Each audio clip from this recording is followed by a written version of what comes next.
আপনারা নিশ্চিন্তে থাকুন, প্রথমটার তো বিচার দেবো, ক্যাপিটাল পানিশমেন্ট দেবো। ওর বাবা যা যা চেয়েছে সব করবে মুখ্যমন্ত্রী। কিভাবে আস্থা রাখবে আপনার উপর? আপনি বলছেন সকালবেলা ধরবো বিকালে খরচ করবো, এটা তো আইনের শাসন নয়। বলবে এটা মব লিঞ্চিং হয়েছে, এর পিছনে একটা কমিউনাল অ্যাঙ্গেল ছিল।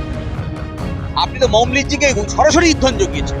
মুখ্যমন্ত্রী যদি সরাসরি ইন্টারভেন করতেন সকালবেলায়, আর যদি অপরাধীদের ধরার নিশ্চিত করতেন, তাহলে তো ওই যে ছেলেটি যে অপরাধ করেছে, সে অপরাধ হলেও তাকে আইনের আওতায় নিয়ে এসে বিচার করতে হবে। আর তো মব লিঞ্চিংয়ে মরার কথা নয়। এটা আমাদের আইনের শাসন হলো না।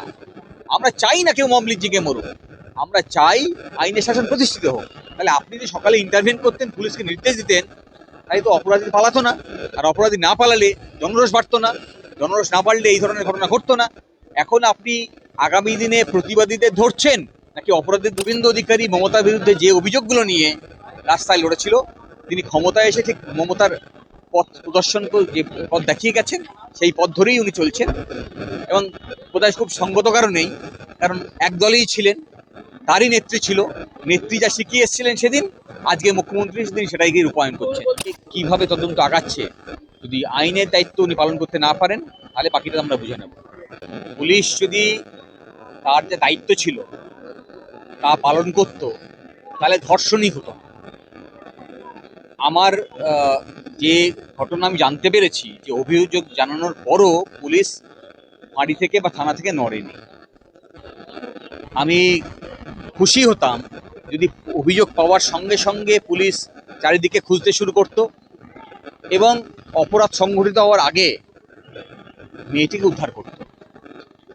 কিন্তু আমরা যা জানতে পেরেছি, ভোর 4টে পর্যন্ত, যতক্ষণ না পর্যন্ত পরিবারের লোক আবার বিভিন্ন জায়গা থেকে সিসিটিভি ফুটেজ সংগ্রহ করে পুলিশকে দেখিয়েছে, এই দেখুন অপরাধী নিয়ে যাচ্ছে আমার মেয়েকে, ততক্ষণ পর্যন্ত পুলিশ নড়েনি।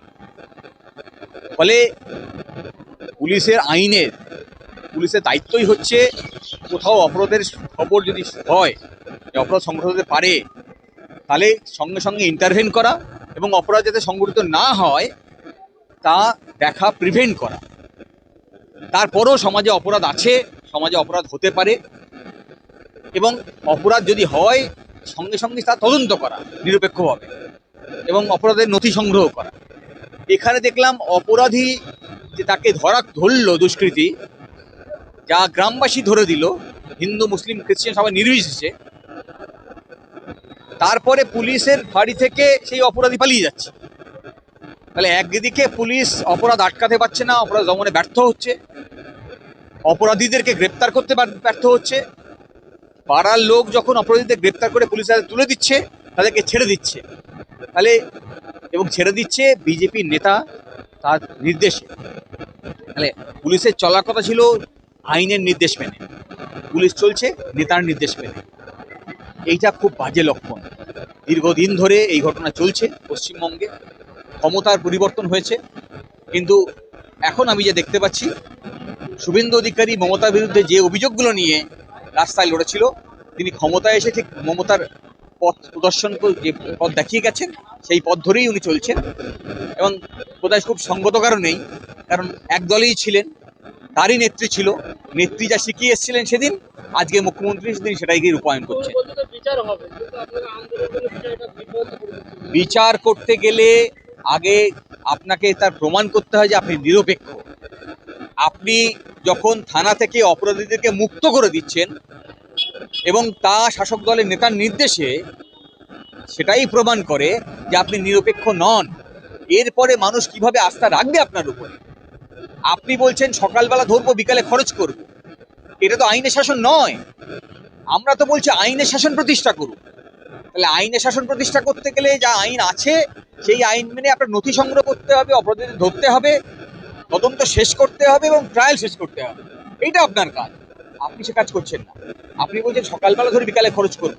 আরে ভাই, সকালবেলা ধরে বিকালে খরচ করবো যদি এই ঘটনা করতেন, তাহলে তো মব লিঞ্চিংটাই হতো না। আপনি তো মব লিঞ্চিংয়ে সরাসরি ইন্ধন জুগিয়েছেন। মুখ্যমন্ত্রী যদি সরাসরি ইন্টারভেন করতেন সকালবেলায়, আর যদি অপরাধীদের ধরার নিশ্চিত করতেন, তাহলে তো ওই যে ছেলেটি যে অপরাধ করেছে, সে অপরাধ হলেও তাকে আইনের আওতায় নিয়ে এসে বিচার করতে হবে। আর তো মব লিঞ্চিংয়ে মরার কথা নয়। এটা আমাদের আইনের শাসন হলো না। আমরা চাই না কেউ মব লিঞ্চিংয়ে মরুক, আমরা চাই আইনের শাসন প্রতিষ্ঠিত হোক। তাহলে আপনি যদি সকালে ইন্টারভেন করতেন, পুলিশকে নির্দেশ দিতেন, তাই তো অপরাধী পালাতো না। আর অপরাধী না পালালে জনরোষ বাড়তো না, জনরোষ না বাড়লে এই ধরনের ঘটনা ঘটতো না। এখন আপনি আগামী দিনে প্রতিবাদীদের ধরছেন নাকি অপরাধীদের ধরছেন, এটা দেখা খুব জরুরি। মুখ্যমন্ত্রী বলছে যে কিছু মানুষ তারা ভোটে হেরে গেছিল, ঘরে ঢুকে গেছিল, তারা বাইরে বের করতে বেরিয়ে এরকম কমিউনাল অ্যাঙ্গেল লাগাচ্ছে, তাদেরও ব্যবস্থা হবে। মুখ্যমন্ত্রী চিরকালই কমিউনাল অ্যাঙ্গেলে কথা বলে এসছেন। উনি ভোটের আগে থেকে শুরু করে আমার ভিডিও যদি থাকে সবাই জানেন যে উনি কমিউনাল অ্যাঙ্গেলেই কথা বলেন। মুখ্যমন্ত্রী এবং তার দল কমিউনাল অ্যাঙ্গেলেই কাজ করে এসছেন। এই কাজে সহযোগিতা করেছিল এর আগের যে শাসক দল ছিল তৃণমূল, সেই তৃণমূল তারাও একইভাবে এই ডিভিশনের পলিটিক্স করে গেছে। কিন্তু আমরা বলছি যে মুখ্যমন্ত্রী শুভেন্দু অধিকারী হয়েছেন মানুষের তৃণমূলের বিরুদ্ধে ক্ষোভ ছিল বলে। এখন তিনি যদি তার সেই পূর্বের নেত্রীর কথা বা পূর্বের নেত্রীর পথ দেখানো পথ ধরেই শাসন চালান, তাহলে মানুষ মমতাকে আর শুভেন্দুকে আলাদা করে আর দেখবে না, একই রাস্তা দিয়ে দেখবে, একই ভাবনা দিয়ে দেখবে। আমরা দেখতে চাই আপনি মুখ্যমন্ত্রী হয়েছেন, আপনি মমতার দেখানো পথ ধরেই আপনি কি আমাদের গণতন্ত্রের অধিকার কেড়ে নিচ্ছেন, গরিব মানুষের উপর লাথি মারছেন, ধর্মীয় ডিভিশন চালিয়ে যাচ্ছেন, অপরাধীদেরকে মুক্ত করে দিচ্ছেন, অপরাধীদেরকে নিরপেক্ষভাবে বিচার দিচ্ছেন না। আমরা দেখতে চাই, আমরা অপেক্ষায় আছি। যদি আপনি আইনের শাসন প্রতিষ্ঠা না করেন তাহলে আমরা আছি, কিভাবে আইনের শাসন প্রতিষ্ঠিত করতে হয় তা আমরা নিশ্চিত করব।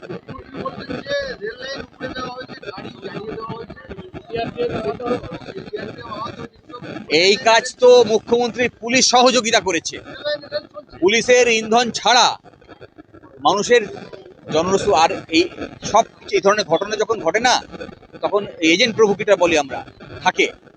ফলে তার দলের লোক এই ভিড়ের মধ্যে ঢুকিয়ে দেওয়া হয়, পুলিশের লোক ঢুকিয়ে দেওয়া হয়, অপরাধ সংগঠিত করা হয়। আর যারা গণতন্ত্রপ্রেমী মানুষ, প্রতিবাদী মানুষ, তাদের উপরে দিক নির্দেশ করা হয় অপরাধীদের প্রশ্রয় দেওয়ার জন্য। ফলে মুখ্যমন্ত্রীর কথায় আরও একবার নির্দেশ দিচ্ছে যে যারা সাধারণ প্রতিবাদী তাদেরকে যাতে হেনস্থা করা যায়, তার জন্য অপরাধীদেরকে আড়াল করার চেষ্টা করছে। অপরাধ করেছে ওনার দলের লোক। যদি রেল লাইন উপরে থাকে, সাধারণ গণতান্ত্রিক মানুষ কাজ করে না, করেছে ওনার লোক। ফলে সেই ওনার লোককে খুঁজে বার করার যদি ক্ষমতা থাকে, তাহলে উনি নিরপেক্ষ বিচার করতে পারেন।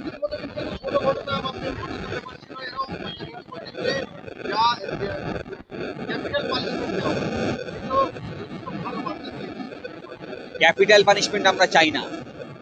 আমরা চাই সমাজ এই অপরাধ মুক্ত হোক, আইনের শাসন প্রতিষ্ঠিত হোক। মানুষের একজন মানুষকে মেরে কখন সমাজ অপরাধ মুক্ত হয় না। নিশ্চয়ই জনরোষ তৈরি হয়, মানুষের ক্ষোভ তৈরি হয়, মানুষ চায় যে এই ধরনের অপরাধী যেন একটাও না বেঁচে থাকে। আমরা চাই যে সমাজ আইনের নিরিখে চলুক, দেশ আইনের নিরিখে চলুক, রাজ্য আইনের নিরিখে চলুক। মুখ্যমন্ত্রী হিসেবে এটাই আপনার কাজ, এটার জন্যই আপনি শপথ নিয়েছেন। নির্যাতিতদের বাড়িতে না গিয়ে রাজ্যের বিভিন্ন প্রান্তে যারা অপরাধ করছে, আপনার পুলিশকে বলুন সেই অপরাধীদের খুঁজে বার করা। পলিটিক্যাল স্টেটমেন্ট দেবেন না। আপনার রাজনৈতিক মত কোনো মূল্য রাখে না। আপনি একটা চেয়ার হোল্ড করছেন। আমি শামীম আহমেদ এখানে দাঁড়িয়ে একটা কথা বলবো, চায়ের দোকানে বসে একটা কথা বলবো, তার পলিটিক্যাল ইমপ্লিকেশন থাকতে পারে। আপনি যখন চেয়ার হোল্ড করছেন তখন চেয়ারের রেসপন্সিবিলিটি নিন। আপনি যা বলবেন লিখিত নির্দেশ দিন।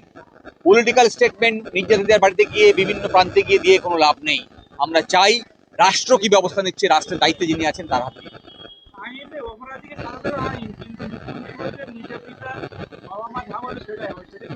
এটা চাই না আমরা।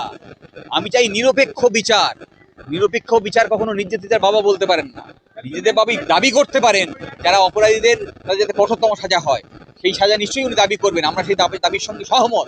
আমরা একই সঙ্গে একই দাবিও করছি যে নির্যাতিতার উপরে যারা অত্যাচার করেছে তাদের কঠোরতম সাজা হোক। কিন্তু তার মানে এই নয় যে আইনকে হাতে তুলে নিতে হবে, আইন নিরপেক্ষ হবে। আমরা অপেক্ষায় আছি যে কিভাবে তদন্ত আগাচ্ছে। যদি আইনের দায়িত্ব উনি পালন করতে না পারেন, তাহলে বাকিটা আমরা বুঝে নেব।